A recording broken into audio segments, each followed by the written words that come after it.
Hello.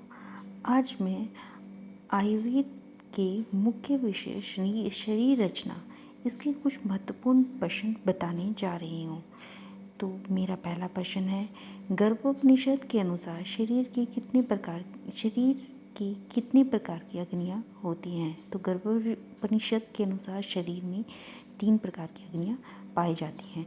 पहली अग्नि होती है ज्ञानाग्नि, जो शुभाशुभ करने वाली होती है। दूसरी है दर्शनाग्नि, जो दर्शन का कार्य करने वाली होती है, इसे आलोचक पित्त भी कहा जाता है।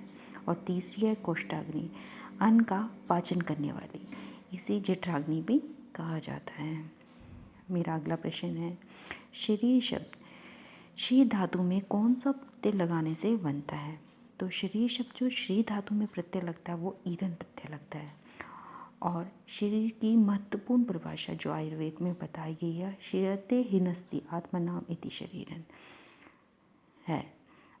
मेरा अगला प्रश्न है, आधुनिक मतानुसार घर को किस महीने में से शरीर संज्ञा दी गई है?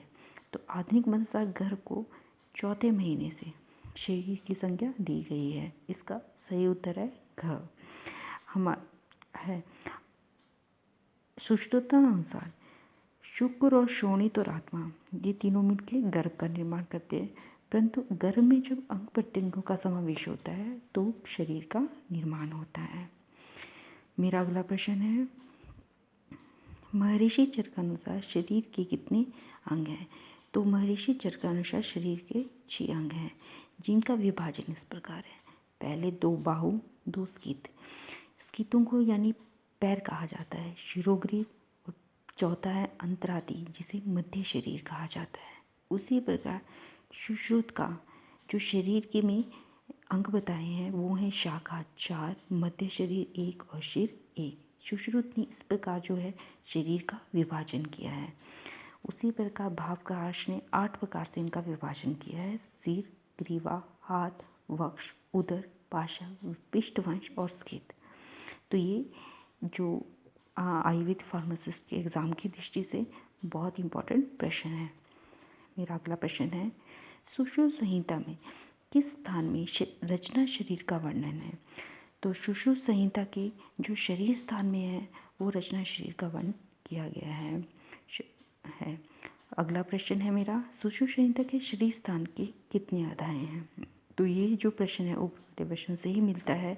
इसमें जो अध्याय है वो 10 अध्यायों का भी वर्णन किया गया है। मेरा अगला प्रश्न है, सिंडेसमोलॉजी आधुनिक में किसके अध्ययन को कहा जाता है? तो ये कहा जाता है स्नायु के अध्ययन को। मेरा अगला प्रश्न है, आर्थ्रोलॉजी किसके अध्ययन को कहते हैं? तो आर्थ्रोलॉजी जो कहा जाता है वो संधि के अध्ययन को कहा जाता है। मेरा अगला प्रश्न है, मायोलॉजी किसकी अंशमन को आधुनिक में कहा जाता है? तो मायोलॉजी कहा जाता है वो है पेशी के अध्ययन को। मेरा अगला प्रश्न है, ट्रैक्टोलॉजी आधुनिक में किसके अध्ययन को कहते हैं? तो ट्रैक्टोलॉजी जो कहा जाता है वो स्रोतस के अध्ययन को कहा जाता है। मृत्यु के पश्चात जो आंखें कितने समय तक जीवित रह सकती हैं? तो मृत्यु के पश्चात जो हमारी आंखें वो 31 मिनट तक जीवित रह सकती है। इसका सही उत्तर है 31 मिनट। मैं ये कुछ प्रश्न आपको इस वीडियो में शेयर कर रही हूँ। आने वाले वीडियो में मैं और अधिक प्रश्न जो फार्मासिस्ट की से एग्ज़ाम से जुड़े हुए हैं वो मैं आपको बताऊँगी। तो प्लीज़ इस मेरी वीडियो को लाइक और सब्सक्राइब ज़रूर करना। Thank you.